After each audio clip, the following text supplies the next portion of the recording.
पूर्व गृह मंत्री सुशील कुमार शिंदे का बयान क्या है आपको बता दें। वो कह रहे हैं कि कांग्रेस राज में कश्मीर जाने में डर लगा करता था। अपनी किताब के विमोचन पर बोले सुशील कुमार शिंदे, गृह मंत्री बिना डर के गया, ऐसा संदेश गया। कश्मीर जाने में डर लगा, मैं किसको बताऊं।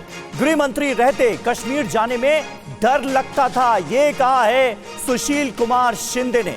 सुनिए। विजय भाई,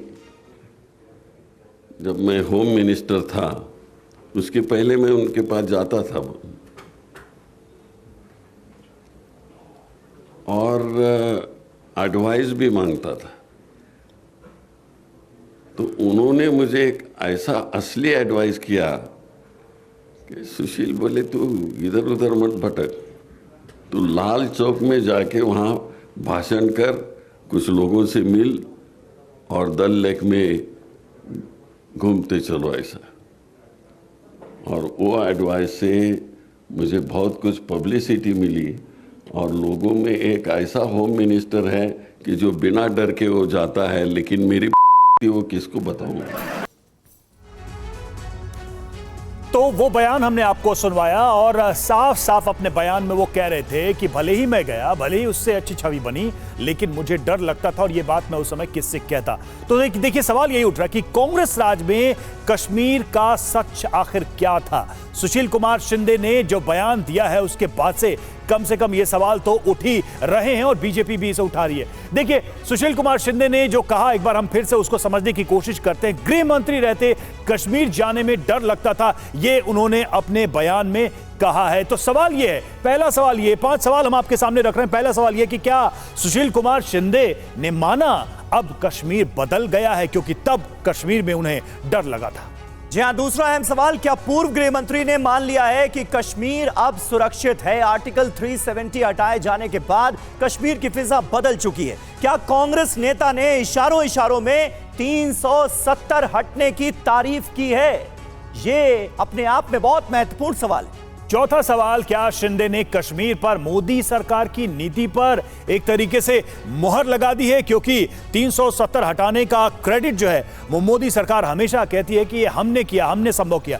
पांचवा, क्या शिंदे ने कांग्रेस सरकार की तुलना में घाटी को अब ज्यादा बेहतर बताया, क्योंकि जो रेफरेंस पॉइंट था वो लाल चौक जाने का भी था। और देखिए लाल चौक को लेकर बीजेपी के हमेशा बड़े दावे रहे हैं कि वहां पर पहले क्या हालात थे और अब क्या हालात है। हमारे साथ 3 मेहमान इस वक्त जुड़े हुए हैं। हमारे साथ आरपी सिंह, बीजेपी के प्रवक्ता इस वक्त जुड़े हुए हैं। रविंद्र शर्मा, प्रवक्ता कांग्रेस, हमारे साथ जुड़े हुए हैं। अहमद अयाज, कश्मीरी एक्टिविस्ट, हमारे साथ जुड़े हुए हैं। और मोहम्मद वकार भट्टी हमारे साथ जुड़ेंगे, अपनी पार्टी के प्रत्याशी हैं। लेकिन पहला सवाल तो रविंद्र शर्मा आपसे ही बनता है। सुशील कुमार शिंदे यूपीए सरकार के दौर की बात कह रहे थे, अपने डर की बात कह रहे थे, लाल चौक पर जाने में भय की बात कह रहे थे। आप इस बयान को अब कैसे डिफेंड करेंगे या कैसे इंटरप्रेट करेंगे, क्योंकि ये तब की बात है जब धारा 370 लागू थी, जब मोदी सरकार नहीं थी, और अब मोदी सरकार है, लाल चौक पर तस्वीरें बदली हैं, धारा 370 हटाई गई। देखिए, पहली बात तो यह है कि सारा लाल चौक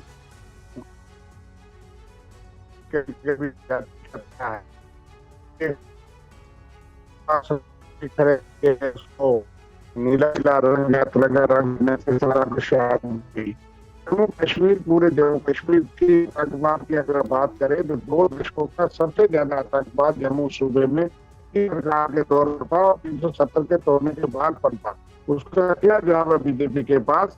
इसके इनकार करेंगे तो बहुत शर्मनाक बात होगी कि जो जितनी सुरक्षा व्यवस्था यहाँ थी उसको कहीं न कहीं कमजोर किया, ये दावा करने के लिए कि जम्मू कश्मीर पूरा शांत हो गया। और यहाँ ये दावा 2022 में की सरकार के डीजीपी ने 3 दिसंबर को किया कि जम्मू कश्मीर से एक भी मिलिटेंट जम्मू सूबे से खत्म कर दिया गया। और दूसरे दिन 1 जनवरी 2023 को 7 हिंदुओं की घरों में घुस करके हत्या की गई रजौरी डांगरी के अंदर। और उसके बाद जो जितनी वारदातें जो है जम्मू सूबे के हर जिले में हुई, तलाशी अभियान, हमारी सेना के जवानों पे आतंकवादियों ने एम्बुश लगा करके इतनी बड़ी रविंदर जी, आप कह रहे हैं, हमारे सीओ आप उन तमाम आतंकवादी घटनाओं का जिक्र कर रहे हैं जो हाल फिलहाल में हुई हैं, इससे तो इनकार नहीं किया जा सकता, ये आतंकवादी घटनाएं हुई हैं, लेकिन आर्टिकल 370 हटाए जाने के बाद जम्मू कश्मीर की फिजा बदली है क्या? सुशील कुमार शिंदे अपने बयान के जरिए यह बताने की कोशिश कर रहे हैं क्या? सीधा सवाल है आपसे। वो कह रहे हैं कांग्रेस राज में बतौर गृह मंत्री भी कश्मीर जाने में डर लगता था, डल लेक में घूम लेंगे, लाल चौक पर भाषण दे देंगे, ये बहुत मुश्किल नजर आता था उनको। देखिए, उनकी जाति क्या डर था वो मैं नहीं जानता, बहुत कुछ कहता है, उस पर कोई टिप्पणी करूंगा। मैंने अभी उनका किताब इंटरव्यू नहीं पढ़ा, लेकिन मैं समझता हूँ कि इस जम्मू कश्मीर में जब आतंकवाद चरम सीमा पे थे तो इंटरनल सिक्योरिटी मिनिस्टर रमेश पारे जी हर हफ्ते आते और उन्होंने ऐसे ऐसे लोगों को जो है वो सरेंडर करवाया जिनके घरों के 18 लोग जो है बाद में मिलकर ने शहादत की। आतंकवाद से लड़ना पड़ा हमको। नहीं, आप कह रहे हैं कि आपने सुशील कुमार शिंदे का बयान अभी सुना नहीं है। हम चाहेंगे आप हो सके तो अपने मोबाइल फोन पर ही सुन ले। वैसे हमने भी अभी सुनाया सुशील कुमार शिंदे ने क्या कहा, शायद आप उस पर रिएक्ट नहीं करना चाह रहे हैं, लेकिन आरपी सिंह साहब, मैं आपसे जानना चाहूंगा क्या मतलब है सुशील कुमार शिंदे के इस बयान का? देश के गृह मंत्री रहे हैं और बतौर गृह मंत्री भी उन्हें कश्मीर जाने में डर लगता था, ये तो बात बड़ी अजीब सी नजर आती है। क्या यह बताने की कोशिश है कि आर्टिकल 370 हटाए जाने के बाद कश्मीर की फिजा बदली है? ये वो खुद मान रहे हैं क्या? नहीं, वो सच बयान कर रहे हैं, इसमें कोई शक नहीं कि कश्मीर जाते हुए लोग डरते थे उस समय। और जो हालात है कश्मीर के अंदर, मैं तो 1992 से लेकर 2011 तक 12 तक मैंने कश्मीर में काम किया है। वहां पर 90-92 के दशक में तो हालत ये थी कि सारी रात ऐसे चलता था, दिवाली मनाई जा रही, बम पटाखे नहीं, गोली बारूद के आवाजें आती थी। मैं खुद वहां पर 1992 में एक अखबार में काम करता, उस नाते रहा, तो जो हालत थी वहां पर वो बयान करने की काबिल थी। जिस प्रकार से कश्मीरी पंडितों को काट कर वहां से भेजा गया, 5 लाख कश्मीरी पंडितों को घोषणा कर भेजा गया कि आप जाइए बाहर, और जिस प्रकार से एक पूरा का पूरा एक षड्यंत्र रचा गया कि हम कश्मीर को निजाम मुस्तफा बनाएंगे और कश्मीर को हम इस्लाम का, भारत में इस्लाम का कैपिटल बनाएंगे, वो एक चाल थी। और उसके अंदर कांग्रेस भी उतनी हिस्सेदार है। अभी मेरे मित्र कांग्रेस से कुछ आतंकवाद की घटनाओं के बारे में बता रहे थे, मैं आपकी जानकारी में दे दूं, ये जरूरी है, क्योंकि 2018 के अंदर जो आतंकवादी घटना हुई 228 थी और पिछले साल 46 थी, इस साल अभी तक 11 हुई है। इसी प्रकार वहां पर जो पत्थरबाजी की घटना 1328 थी, पिछले साल 0 थी, इस साल भी 0 है। वहां पर हर हफ्ते एक बंद की कॉल होती थी, आज का बंद, इस हफ्ते का बंद का एजेंडा ये है। पिछले 2 साल में 0 है, और तब पहले 52 हर हफ्ते का मतलब 52 के 52 हफ्ते के लिए एजेंडा तय होता था कि हड़ताल कहाँ होगी, कैसी होगी। तो कश्मीर बदला है। उसी कश्मीर में राहुल गांधी अब तिरंगा यात्रा तिरंगा लेकर जा पाए, और उसी कश्मीर में जब मैंने 2011 में तिरंगा लगाया था, उमर अब्दुल्ला का सरकार थी, 4 घंटे मुंशीराम बाग थाने में ऐसे पीटा जैसे मैं लाहौर के अंदर किसी थाने के अंदर पीटा जा रहा था, और सिर्फ एक बात को लेकर कि आपने तिरंगा कैसे लहरा लिया, एक बात को लेकर, और मेरी उसकी ऑफिशियल कंप्लेंट दर्ज है। ये तो चाहते हैं कि कश्मीर को 1953 से पहले की स्थिति में ले जाए, या कश्मीर में 2 मुख्यमंत्री नहीं, एक अलग मुख्यमंत्री नहीं, एक देश का अलग प्रधानमंत्री। हालात कश्मीर में बहुत बदले हैं और आप सहमत भी हैं शिंदे के बयान से। और देखिए, मोहम्मद वकार भट्टी हमारे साथ प्रत्याशी अपनी पार्टी से जुड़े हुए हैं। वकार साहब, अब तो ये एक डिबेट भी है, एक बहस भी है कश्मीर में, चूंकि चुनावी फिजा है, कि भाई 370 हटने के बाद और पहले के हालात में बहुत फर्क है। लाल चौक का मुद्दा बार बार उठाया जाता है, लेकिन पूरे कश्मीर में भी स्थितियां बदली हैं। बीजेपी के भी पार्टी के प्रवक्ता यही कह रहे हैं। आप इसे कैसे देखते हैं, शिंदे का बयान, जब वो कहते हैं कि गृह मंत्री रहते मुझे डर लगता था, और आज कोई भी व्यक्ति लाल चौक जा सकता है, घूम सकता है, तिरंगा लहरा सकता है? देखिए, अगर आप ये सोच रहे हैं कि लोगों की वॉइस बंद करके, लोगों के मुंह बंद करके, डर और खौफ और दहशत का माहौल बनाकर आप ये समझ रहे हैं कि हमने कश्मीर में फतह हासिल कर ली है, तो आप बहुत गलत सोच रहे हैं। कश्मीर की गलियों में जब मैं जाता हूं ना सर कैंपेन पे, तो वहां नौजवान ये एक ही चीज कहता है मुझसे कि हमें डराया जा रहा है, हमें खौफ में डाला जा रहा है, हमें ये कहा जा रहा है कि तुम अगर लिखोगे, तुम बोलोगे, तुम बात करोगे, तो तुम्हें तिहाड़ जेल, बनारस की जेलों में, हिंदुस्तान की अलग-अलग जेलों में भेज दिया जाएगा। ये आप लोगों ने, आम लोगों के दिलों में जो डर आप पैदा कर रहे हैं ना, उस डर की वजह से आज शायद कुछ लोग नहीं बोल पा रहे, लेकिन उनका नहीं लिख पा रहे। लेकिन हमारी सरकार, देखिए, लेकिन भारत की सरकार जो है, हमारे यहाँ एक ही बात कही जा रही है, बार बार हम यही सुनते हैं कि भाई वो लोग जो कश्मीर में दहशतगर्दी करते हैं, पत्थरबाजी करते हैं, हालात को बिगाड़ते हैं, उनको तो डर लगेगा और लगना भी चाहिए। जो हमारी सेना के खिलाफ हथियार उठाते हैं वो डरेंगे और उनको आगे भी ऐसे ही उदाहरण दिए जाएंगे। लेकिन आम लोग नहीं डरे हुए हैं। आम लोग अपना काम कर रहे हैं, रोजगार कर रहे हैं, पर्यटक जा रहे हैं, लोग घूम रहे हैं, फिर रहे हैं। कश्मीर में डेवलपमेंट के लिए नए प्रोजेक्ट्स आ रहे हैं। आपने देखा कि विदेशी डेलीगेशन भी आया। तो ये लॉजिक दिया जा रहा है कि डर उनको नहीं लग रहा। देखिए, विदेशियों को मुझे क्या करना, लानत मारनी है विदेशियों को। अगर मेरे कश्मीर को शराब खाना बना रहे हैं आप लोग, तो मेरी मुस्लिम स्टेट कश्मीर की एक मुस्लिम रियासत थी, आप उसको हर गली हर चौराहे के अंदर शराब का वाइन शॉप खोले जा रहे हैं। अब बच्चों के हाथों में ड्रग्स दिए जा रहे हैं आप लोग। कश्मीर मुस्लिम रियासत थी, आप ये कह रहे हैं? कश्मीर में आप ये कह रहे हैं? आप यार इस्लामी काम कर रहे हो, अब मुसलमानों को तंग कर रहे हो, आप रोजगार छीन चुके हो यहाँ मुसलमानों से, आप मुसलमानों को सता रहे हो और बार बार तंग कर रहे हो, और आप सोच रहे हो कि किसी की वॉइस बंद करने मुझे से, तो लगता है कि आपको कश्मीर का आपका कश्मीर का कॉन्सेप्ट ही गलत है। देखिए, सुनिए मेरी बात, आपके कश्मीर का कॉन्सेप्ट ही गलत है साहब। कौन सा आपका गलत आप है? कह रहे हैं मुस्लिम रियासत, आप कह रहे हैं कि शराब वहां अगर आ गई तो वहां पर इस्लाम खतरे में आ जाएगा। आप क्या बात कर रहे हैं? क्यों? जब हराम शराब हराम है तो क्यों कश्मीर? अरे तो हराम व्यक्ति के लिए ना, किसी रियासत के लिए थोड़ी है। आप मत पीजिए, आपको बुरा लगता है तो आप किसी को आप कैसे ये कह सकते हैं कि वो आपके हिसाब से चले कश्मीर में? बात सुनो, पीना ना पीना अलग मतलब है। जब छोटे नौजवान बच्चों के पास नहीं, आप कश्मीर में एडमिनिस्ट्रेशन क्या इस्लाम के हिसाब से चलाना चाहते हैं? मेरा सीधा सवाल है। अभी तो आपने कहा इस्लाम के हिसाब से कश्मीर चलाना चाहते हैं आप। क्या कहा मैंने? चलिए ठीक है वखार साहब थोड़ा सा आगे बढ़ते हैं। अहमद अयाज साहब भी हमारे साथ मौजूद हैं, कश्मीरी एक्टिविस्ट। हर किसी की आवाज सुनी जानी चाहिए।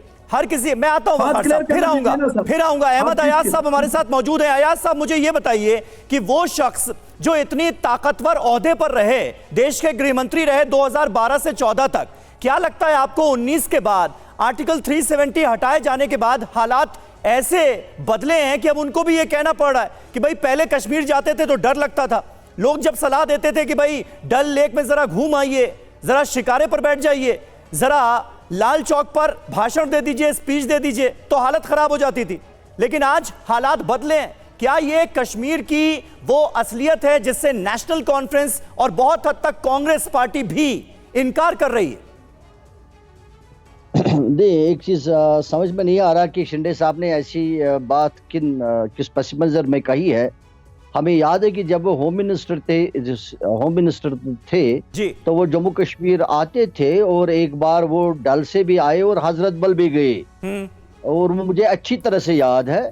तो उनको उस वक्त कोई इतना ज्यादा डर नहीं लगा। अलबत्ता ये सही बात है कि सिचुएशन में आहिस्ता आहिस्ता बेहतरी आ रही है। तो लेकिन ये कि जो इस वक्त चेंजेस आप दिख रहे हैं जी, ये इसको हम 370 के साथ जोड़ नहीं सकते, क्योंकि जब 370 इन प्लेस था तब भी कोई हालात खराब नहीं थे 90 से पहले बहुत वक्त तक। तो 90 इसको 370 के साथ हालात को जोड़ना ठीक नहीं है। ना ये कहा जा सकता है कि 370 के उठाने से हालात में तब्दीली हो गई। अलबत्ता it's a matter of political will. और साहब, लेकिन अभी आरपी सिंह साहब, आप थोड़ा देर से जुड़े, आरपी सिंह साहब पूरे आंकड़े बता रहे थे कि आतंकवादी घटनाओं में कितनी कमी आई है, पत्थरबाजी तो एकदम से खत्म ही हो गई है। मैं मान रहा हूं कि कुछ आतंकवादी घटनाएं हुई हैं, कुछ टारगेटेड किलिंग भी हुई हैं, लेकिन आतंकवादी घटनाओं में बहुत कमी आई है, ये तो मानेंगे आप? आर्टिकल 370 हटने के बाद कश्मीर की फिजा बदली है, ये तो मानेंगे? मान रहा हूं, ये मैं मान रहा हूं कि जहां तक स्टोन पेल्टिंग के वाकयात है उनमें कमी आई है, और शायद वो भी एक वजह बन रहा है कि इस वक्त जो इलेक्शन में ज्यादा पार्टिसिपेशन हम दिख रहे हैं या हमको दिखेगी आगे जम्मू कश्मीर के इलेक्शन में, तो वो भी एक वजह है। जहां बहुत सारे फैक्टर्स और भी है कि पार्टिसिपेशन ज्यादा होगी इलेक्शंस में, शायद ये भी एक फैक्टर है कि एक माहौल से मिल गया है, स्टोन पेल्टिंग नहीं हो रही है जो इलेक्शंस में हुआ करती थी। लेकिन मैं इसको 370 के साथ नहीं जोड़ता हूं, मैं इसको इसको जोड़ता हूं कि एक सियासी एक पॉलिटिकल विल की बात है। अगर कांग्रेस या जो भी हुकूमत थी उस वक्त बरसर इख्तियार, अगर वो भी चाहते कुछ चीजें वो कर सकती थी जो आज बीजेपी कर रही है। जैसे कि इन्होंने जो जुलूस है जो मुहर्रम का जुलूस है, वो उस वक्त भी निकाला जा सकता था, उसके ऊपर भी कोई पाबंदी नहीं लगाई जा सकती थी, ना उसके ऊपर कोई इशू हो जाता। लेकिन अब बीजेपी ने, हुकूमत ने डिसाइड कर लिया, छोड़ दिया, करो जी जुलूस करो, अब हो रहा है, कोई इशू नहीं है। ये उस वक्त भी होता था, हो सकता था, लेकिन वो डर डर के मारे चल रहे थे। जैसे शिंदे साहब कह रहे अभी पॉलिटिकल की दोबारा मैं बात करूंगा, किसी को पहाड़ को चढ़ने की हिम्मत है और किसी को नहीं, चढ़ने से पहले बोलता है कि मैं चढ़ूंगा तो गिर जाऊंगा। वही मुझे लगता है कि उस वक्त हुकूमत की हालत थी। नहीं तो कुछ चीजें जो इस वक्त बीजेपी कर रही है उस वक्त भी किए जा सकते। ठीक है, और वही वजह है शायद।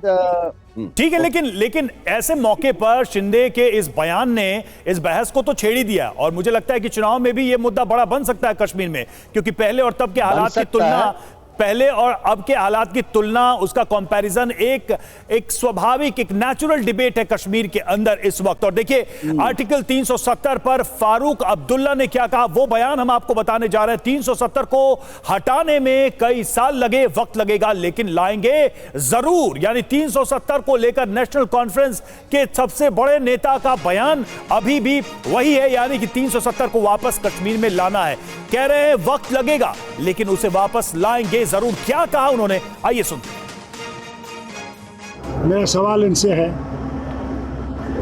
कि कितने साल लगे इनको इसको हटाने में। हमें भी हो सकता है कई साल लगे वापस लाने में, मगर लाएंगे जरूर।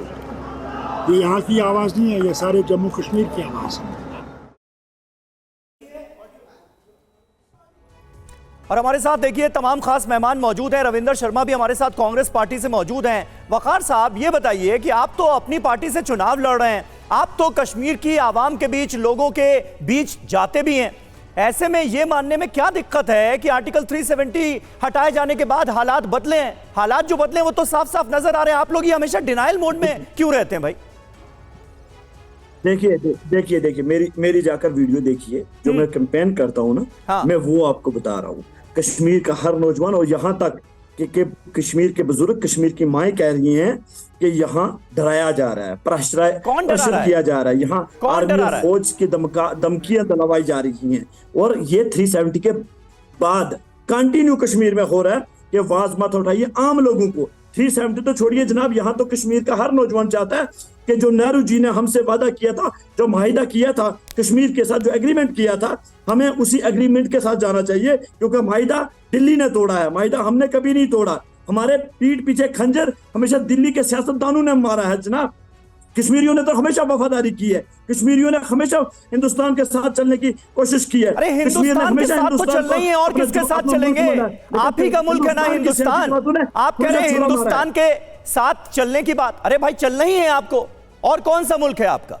भारत में ही तो रहते हैं, हिंदुस्तान ही तो आपका मुल्क है। अमाइदा क्या होता? ये अलग समझने की ये जो सोच है, इसी अलगाववादी सोच पर तो प्रहार किया गया है ना आर्टिकल 370 और 35A को खत्म करके। देखिए आपके लिए, देखिए जनाब, आपके लिए अलगाववादी होगी कश्मीर, आपके लिए अलगाववादी होगी। हमारे लिए कश्मीर में ये कश्मीर की हर बच्चे की वॉइस है, ये कश्मीर के हर नौजवान की वॉइस है, ये कश्मीर के हर बुजुर्ग और हर माँ की वॉइस है। आप उनको अलगाववादी माने, आप आतंकवादी माने? क्या वॉइस है? क्या वॉइस है? क्या वॉइस है? आपका काम है, क्या वॉइस है? क्या वॉइस है? मुझे समझाइए, क्या वॉइस है कश्मीर के बच्चों की और कश्मीर के युवाओं की? क्या वॉइस है? सुनिए, कश्मीर के भारत में रहना है कि नहीं रहना है, ये डिसाइड करेंगे, ये वॉइस है। कश्मीर के पेड़ पौधे, पानी, दरिया, और इंसान हर एक कहता है कि हमारे साथ धोखा किया, हमारे साथ जो वायदा किया था, कश्मीर के साथ धोखा उन लोगों ने किया सर, कश्मीर के साथ धोखा उन लोगों ने किया जिन पर कश्मीर के लोगों ने भरोसा किया, जिनको लीडरशिप दी, उन लोगों ने धोखा दिया। किसको? दोनों ने दिया। कश्मीरी लीडरशिप ने भी धोखा दिया और दिल्ली वालों ने पीठ पे खंजर मारा। दिल्ली वालों ने कश्मीरी लीडर का इस्तेमाल किया, कश्मीरी पॉलिटिशियन का इस्तेमाल किया। जनाब आप देखें, हर वक्त हमें कश्मीरियों को पीठ पीछे खंजर मारा गया, इसलिए क्योंकि ये आपकी सोच है, ये आपकी सोच है। आम कश्मीरी ऐसा नहीं सोचता। ये अलगाववाद की भावना जो है, ये जिसका आप लगातार जिक्र कर रहे हैं, ये आम कश्मीरियों में नजर नहीं आ रही है। आम कश्मीरी तो आज खुश नजर आ रहा है। मैं गया हूं, बिल्कुल गया हूं, मैं गया हूं। वकार साहब आप जानते हैं बहुत अच्छी तरह से, आरपी सिंह साहब, लेकिन इस बात का जिक्र बार बार लगातार किया जा रहा है। नेशनल कॉन्फ्रेंस के साथ कांग्रेस गठबंधन में है, कांग्रेस भी आर्टिकल 370 को लेकर उस तरह से राय सामने नहीं रख रही है। और नेशनल कॉन्फ्रेंस तो खुलेआम कह रही है अपने घोषणा पत्र में कि आर्टिकल 370 को दोबारा लाया जाएगा। आपको लग रहा है कि ये एक बड़ा मुद्दा बनता हुआ नजर आ रहा है? और सुशील कुमार शिंदे का जो बयान है वो दरअसल बीजेपी के फेवर में गया है। सिंह साहब, आर्टिकल 370 वापस आएगा, हमने अपने मैनिफेस्टो में भी लिखा हुआ है। चलिए ठीक है जी। असल में कि वकार भट्टी जैसे लोगों का बुलाते हैं जो कहते हैं कि हम शरीयत का कानून लागू करेंगे कश्मीर के अंदर। वो तो कह रहे हैं हम शरीयत का लागू करेंगे, यहाँ पर शराब पीनी हराम है। वो तो ये कह रहे हैं मुस्लिम स्टेट है हमारी। तो यही तो मैं कह रहा था कि ये लोग निजाम में मुस्तफा बनाने जाते हैं, कश्मीर को पूरे देश को इस्लाम में कन्वर्ट करके रोको। वकार भट्टी, वकार भट्टी, वकार साहब आप सुन लीजिए ना, सब कुछ खोल दूंगा, सारी पोल आपकी मैं। सुना आराम से, मेरा मुंह मत खोलाना, सब सारी पोल खोल दूंगा मैं भी। आपके पोल खोलेंगे। सुनिए, वकार भट्टी तंग हो जाओगे, मुंह दिखाने नहीं काबिल रहोगे, वोट लोग सड़कों पे जूते मारेंगे, इतना खोल दूंगा मैं। अरे सिंह साहब आप अपनी बात पर्सनल टिप्पणी से बचें प्लीज। एक मिनट चप्पल मैं मारूंगा अगर कश्मीर में कहीं प्लीज प्लीज एक मिनट। वकार साहब ऐसे अल्फाजों का इस्तेमाल नहीं होगा। एक मिनट सिंह साहब, आपस में लड़ने की जरूरत नहीं है, मुद्दे पर बात करें ना। वकार साहब आपको सुन रहे थे आरपी सिंह, आप सुनिए उनको। जी गालियां दे रहे, बदतमीजी, मैंने इसके साथ बदतमीजी की है? नहीं, कोई अपशब्दों का इस्तेमाल नहीं, कोई अपशब्दों का इस्तेमाल नहीं, प्लीज गुजारिश है आप सबसे। जी सिंह साहब, देखिए बड़ी स्पष्ट बात है, ये कांग्रेस हो, एनसी हो और वकार भट्टी जैसे हो, ये सबके से, जब पीडीपी हो, ये सबके सब कश्मीर को अलग राज्य बनाना चाहते हैं, अलग देश की नाते से बनाना चाहते हैं। ये इनकी शुरू से पॉलिसी रही है। और इस बार तो उन्होंने कहा कि हम ऑटोनॉमी लेकर आएंगे। एनसी ने कहा ऑटोनॉमी मतलब 1953 से पहले का स्टेटस, यहाँ पे कश्मीर का प्रधानमंत्री होगा, मुख्यमंत्री नहीं होगा, कश्मीर का प्रधानमंत्री होगा। और देश का एक भी कानून वहां पे लागू नहीं होगा, जिसका मतलब होगा कि कश्मीर में जो वाल्मीकि, जो पिछड़ी जाति के, जो बाकी जो बकरवाल जो रहते हैं, उनको अधिकार नहीं मिलेंगे। और वाल्मीकि का बच्चा हमेशा झाड़ू चलाएगा, उसको कभी सरकारी नौकरी नहीं मिलेगी, उनको वोटिंग अधिकार नहीं मिलेंगे। ये तो ये चाहते हैं, यही हो। हम चाहते हैं कि कश्मीर आगे बढ़े। हमने वादा किया कि हम किस प्रकार से कश्मीर के अंदर आगे तरक्की लेकर आएंगे, किस प्रकार से कश्मीर के युवाओं को रोजगार देंगे, उसका हमने अपने मैनिफेस्टो में पूरा एक रोड मैप दिया है। पर इनमें से किसी ने इस बारे में बात नहीं करी। ये तो 370-35 की बात करते। और इनसे पूछिए कि आज तक कभी किसी ने सोचा था कि कश्मीर के अंदर मूवी थिएटर खोलेंगे, फिल्म के थिएटर खोलेंगे? ये तो है, इनके हिसाब से तो इस्लाम में ये भी हराम है कि वहां पर आप मूवी थिएटर नहीं खोल सकते। इनके हिसाब से तो ये भी हराम है कि रात को कोई आइसक्रीम खाने जाता है किसी पार्लर के अंदर, ये भी हराम है इनके हिसाब से। ठीक है, नहीं देखिए ये सारे विषय वकार भट्टी कह रहे हैं कि अगर जीत के आए तो थिएटर भी बंद कर देंगे, फिल्में भी बंद कर देंगे।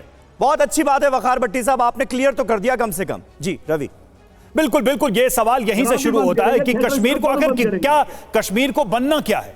कश्मीर को भारत की मुख्य धारा के साथ जुड़कर तरक्की करनी है या फिर जो वकार भट्टी का कॉन्सेप्ट है उसमें कश्मीर को जाना है? ये बहुत बड़ी डिबेट हो सकती है। लेकिन अभी जो विषय है वो ये है कि शिंदे के बयान और 370 को लेकर जो कांग्रेस का स्टैंड है वो क्या है। देखिए अमेरिका में राहुल गांधी का बड़ा बयान सामने आया है। 2024 में निष्पक्ष चुनाव नहीं हुए, ये कहा है राहुल गांधी ने। निष्पक्ष चुनाव होते तो बीजेपी को 246 सीट नहीं आती और देश में इस बार नियंत्रित चुनाव कराए गए, ये राहुल गांधी ने कहा है। In a fair election, they were nowhere near 240 seats. No way. I mean, I'd be surprised if they had a financial, huge financial advantage. They had locked our bank accounts for one, but huge war chest. The election commission was doing what they wanted. I mean, the entire campaign was structured so Mr. Modi could, do his thing across the country. States where they were weak were designed differently than states where they were strong. So I don't view it as a free election at all. I view it as a rather controlled election. चुनाव की प्रक्रिया को लेकर ये राहुल गांधी का सवाल है। कांग्रेस के प्रवक्ता से ही मेरा सवाल होगा, शर्मा जी, ये जो एक चुनाव की प्रक्रिया, ये जो पूरा प्रोसेस है, इसको लेकर देश के अंदर तो चलिए रैलियों में राहुल गांधी ने, कांग्रेस ने सवाल उठाए, विदेशी धरती से भी आप जो इलेक्टोरल प्रोसेस है उसको पूरे प्रश्न चिन्ह उसको लगाते, इससे क्या हासिल हो रहा है कांग्रेस को? चुनाव आप लड़ रहे हैं, जीत भी रहे हैं, बेहतर भी सीटें आ रही हैं। सुनिए, एक दो बातें जो उठी उनके स्पष्ट करना चाहता हूँ कि गुजरात और बिहार जो है वो मुस्लिम राज्य तो नहीं है। अगर वहाँ शराबबंदी हो सकती है तो जम्मू के अंदर जो मंदिरों का शहर था, हर चौराहे में 4 दुकानें शराब की आरपी सिंह साहब की सरकार ने खोल दी। और कश्मीर वालों को धमकी देते हो कि जो नहीं पीना चाहता वो अलग बात है। सर गुजरात में ये कहकर शराबबंदी थोड़ी हुई है कि इस्लाम में ये जायज नहीं है। नहीं, गुजरात में ये कहकर शराबबंदी हुई है क्या? शराब पीना स्वास्थ्य के लिए हानिकारक है, ये तो हम सब कहते हैं, नहीं पीनी चाहिए शराब, ये हम सब कहते हैं। लेकिन शराबबंदी जिसका आप जिक्र कर रहे हैं वो इस नाम पर तो नहीं हुई है ना गुजरात में। रविंदर जी, किसको जस्टिफाई कर रहे हैं आप? एंकर साहब, छोटा सा पत्रकार मैं भी रहा हूं, आप तो आरपी सिंह साहब से ज्यादा बहस कर रहे हैं। आप सवाल पूछिए, जवाब नहीं। आपने कश्मीर को लेकर जो बात वखार साहब ने कही, उन्होंने कहा कि इस्लाम में जायज नहीं है, शरिया अलाउ नहीं करता, इसलिए हम शराब को बैन कर देंगे। आप उसको मिला रहे हैं गुजरात और बिहार की शराबबंदी से। आप मुंह बंद करना चाहते हैं? नहीं, बोलिए आप, आपकी भाषा सुनूंगा, बोलिए आप। लेकिन आपने जो बोला सुनने के लिए, मैंने अपना पॉइंट सुनाने के लिए, तो मुझे सुनिए ना। कश्मीर ने टू नेशन थ्योरी को रिजेक्ट किया कि नहीं किया? 80% आबादी थी जम्मू कश्मीर मुसलमान और बॉर्डर स्टेट थी पाकिस्तान के साथ। उन्होंने जिन्ना की थ्योरी को रिजेक्ट किया कि नहीं किया? अगर चंद लोग कोई भाषा करते तो अब सब कश्मीर को बदनाम करके हिंदुस्तान के लोगों को क्या बनाना चाहते हैं पूरे देश के? हम ये कहते हैं कि चंद लोग खराब हो सकते थे उस वक्त ही, ठीक है, लेकिन मेरा सवाल आप दाद दीजिए। राहुल गांधी को लेकर सवाल था। राहुल गांधी ने जो भारत के, आता हूँ, लेकिन गलत डिबेट जब होगा तो मैं इंटरवीन करूंगा। मैं इतिहास का जानकार हूँ और मैं सारी चीजों का नजर रखता हूँ, इसलिए मत ये कहिए आप राहुल गांधी के बयान पे आप अपना पक्ष ये बड़े क्लियर। तो इसलिए बाकी राहुल गांधी जी ने जो कहा, ये धारणा है इलेक्शन कमीशन के ऊपर आज कई प्रश्न चिन्ह उठते हैं और वो बड़े अफसोसजनक बात है कि संवैधानिक संस्था का कदर करते हैं, लेकिन कई शेड्यूल और कई चीजों पे ऐसे प्रश्न चिन्ह उठते रहे, अब उठना शुरू हुए। सारा जम्मू कश्मीर उठ करके चुनाव आयोग के पास गया था कि चुनाव करवाइए, लेकिन सुप्रीम कोर्ट के निर्देश के बगैर यहाँ चुनाव नहीं होते। आज सारी ओपोजिशन, तो आप ये मानते हैं रविंदर जी, आप ये मानते हैं कि लोकसभा चुनाव देश में निष्पक्ष तरीके से नहीं करा है इलेक्शन कमीशन ने, जो राहुल गांधी कह रहे हैं? ये कांग्रेस पार्टी का स्टैंड है। उन्होंने जिस तरीके से कहा, जो राहुल गांधी ने कहा, वो कांग्रेस पार्टी का स्टैंड है। जो उन्होंने कहा कि कंट्रोल तरीके से यहाँ जरूरत होगी वहां प्रधानमंत्री जी के ऊपर कोई संज्ञान नहीं लेना, जो मर्जी वो करते रहे, उल्लंघना होती रहे। इसलिए शेड्यूल भी इलेक्शन के इस तरह के निकलते हैं, तो कई धारणा ऐसी है और उस पर प्रश्न चिन्ह है। उस सिचुएशन उन्होंने कहा कि जिस तरह से कश्मीर के साथी ने कहा कि दहशत और धमकी का माहौल आज भी बनाया जाता है, और आरपी सिंह साहब यहाँ धमकी दे रहे थे। चलिए ठीक है, पार्टी स्टाफ का कुछ बोल रहा है, ये कहते हैं मैं नंगा कर दूंगा आपको। आरपी सिंह साहब से इस पे रिएक्शन ले लेते हैं। सिंह साहब, अब बात यही आ गई है कि जो इलेक्टोरल प्रोसेस है उस पर भी प्रश्न चिन्ह लगाया जा रहा है, यहां भी और देश के बाहर जाकर भी। सवाल यही उठता है कि ये प्रक्रिया जब हुई, इसमें बीजेपी को निराशा भी मिली इस लोकसभा चुनाव में, जो प्रत्याशित उनको जो उम्मीद थी उसके मुताबिक फिर भी प्रश्न बना हुआ है। राहुल गांधी कहते हैं कि अगर जैसा हम कह रहे हैं कि फ्री इलेक्शन नहीं है, फ्री फेयर इलेक्शन नहीं है, होता ढंग से तो हम जीत जाते, बीजेपी को सीटें तक नहीं आती। चलिए अपेक्षा करते हैं कि वे हर चुनाव के बाद ऐसी भाषा बोला करे। कर्नाटक और तेलंगाना के बाद भी यही बोलना चाहिए था, फेयर एंड फ्री इलेक्शन हुआ। तो क्या कि उनको जब सूट करता है वो उस हिसाब से बात करते हैं। परंतु आपने जो मुख्य बात, ये तो फेयर एंड फ्री इलेक्शन वो हर बार गाना गाते हैं जब चुनाव हार जाते हैं, परंतु जो मुख्य बात उन्होंने वहां जाकर कही, जिससे देश बदनाम किया कि सिखों की पगड़ियां उतारी जा रही हैं, सिखों के कड़े उतारे जा रहे हैं, सिखों का दुर्व्यवहार किया जा रहा है, ये भाषा उन्होंने विदेश आकर बोली। शर्म नहीं आती उनको? उनके पिता राजीव गांधी ने जगदीश शेट्टर, सज्जन कुमार, कमलनाथ से दिल्ली के अंदर सीनियर सिखों का कत्ल करा, पगड़ियां उतारी, टायर डालकर जलाया, तब इनको ध्यान में आया। ये आज सिखों की बात करते हैं विदेश जाकर। ये जानकर, मैंने कहा ना, ये जानकर पूरी की पूरी कांग्रेस देश को अलगाववाद के रास्ते में भड़काना चाहती है, ये सिखों को भड़काना चाहती है, ये कश्मीरियों को भड़काना चाहती है। वहां तो भारत जोड़ो यात्रा हुई थी, वो तो भारत को जोड़ने निकले थे। भारत जोड़ो यात्रा की बात करें, क्या कह रहे हैं कश्मीर में, विदेश में जाकर कि सिखों की पगड़ियां, कौन से सिख की पगड़ी उतारी गई है? वो भूल गए 1980 जब यहाँ पे एशियन गेम हुए थे, जब बॉर्डर पर सिखों को रोककर उनकी पगड़ियां उतारी जाती थी, सिखों को चेकिंग की जाती थी, उस समय भूल गया क्या? नरेंद्र शर्मा जी जवाब दे रहे हैं। जी शर्मा जी बोलिए। मैं दे रहा हूँ, जब 1 साल के लिए जो सारे किसान और देश में जो हुआ, उसके उन्होंने देखा कि ये बदनाम करें कि साजिश आपकी सरकार ने की, आप क्यों चुप रहे आरपी सिंह साहब? सारी सर मैं जवाब देता हूं उसका भी, आपको सुनिएगा जवाब जो है वो आपको थोड़ा सा आवाज में उनकी डिस्टर्बेंस है आरपी सिंह साहब। वो किसान आंदोलन के वक्त की याद आपको दिला रहे हैं, जब लाठीचार्ज हुआ किसानों पर। मैं जवाब कह रहा हूं उसका भी हुआ था ये। उस मूवमेंट को आप बताइए, सरकार सिखों को बदनाम किया और आप उसको डिफेंड कर रहे हैं। एक घटना हुई, उसमें जो लोग थे कानून के तहत उनके खिलाफ कार्रवाई होती रही, और कभी हमें सिख कौम का बहुत फख्र है कि उन्हें देश के लिए कुर्बानियां दी हैं। और सिंह साहब जवाब दीजिए। शत्रुओं को बचाने के लिए आज सिख गुरुओं ने जो कुर्बानियां दी है उसको मैं सल्यूट करता हूँ, लेकिन उसी के चलते हुए पंजाब के अंदर 30,000 सिख मारे इन्होंने। पंजाब के अंदर 30,000 सिख मारे, और उसके बाद दिल्ली के अंदर राजीव गांधी ने खुद प्लान कर चुनाव जीतने के लिए 3,000 सिखों का कत्ल कराया दिल्ली के अंदर। ठीक है, थोड़ा सा मुद्दे पर ही रहे अयाज साहब। अब आखिर में बता दीजिए, वक्त हमारे पास कम है। एक तो सुशील कुमार शिंदे का ये बयान, क्या ये बीजेपी जो कहती आ रही है जम्मू कश्मीर को लेकर, उस बात पर मुहर लगाता नहीं दिखता है क्या ऐन चुनावों के वक्त? नहीं, वही है कि ऐसी सिचुएशन नहीं है जैसे शिंदे साहब ने कहा कि बेशक सुधार है, सिचुएशन में सुधार है, लेकिन इसके कुछ और कारण हो सकते हैं। जब वो इसको ये कहता है कि भाई शायद कोई इसको 370 के साथ मिलाने की कोशिश करेगा, ऐसी कोई वो बात नजर नहीं आ रही है, बल्कि 370 को एग्रीगेट करने से लोग एलिनेट ही हो गए फर्दर, और लोग महसूस कर रहे हैं कि उनके साथ गलत हो गया, ऐसा मानना है। और दूसरा जो आपने बड़ी महत्वपूर्ण बात कही कि इस बयान से जम्मू कश्मीर के लोगों पर क्या, बिल्कुल, लेकिन चूंकि सुशील कुमार शिंदे का बयान ऐसे वक्त में आया है जब जम्मू कश्मीर में चुनावी फिजा है, और इस वजह से एक नई बहस को भी जन्म दे दिया है इस बयान ने। क्या रहती है आगे प्रतिक्रिया, और कैसे कश्मीर के चुनावी रैलियों में इस बयान को इस्तेमाल किया जाता है या नहीं किया जाता, तवज्जो दी जाती है नहीं दी जाती है, ये हमारी नजर रहेगी। फिलहाल बहुत बहुत शुक्रिया आप सभी का हमसे जुड़ने के लिए।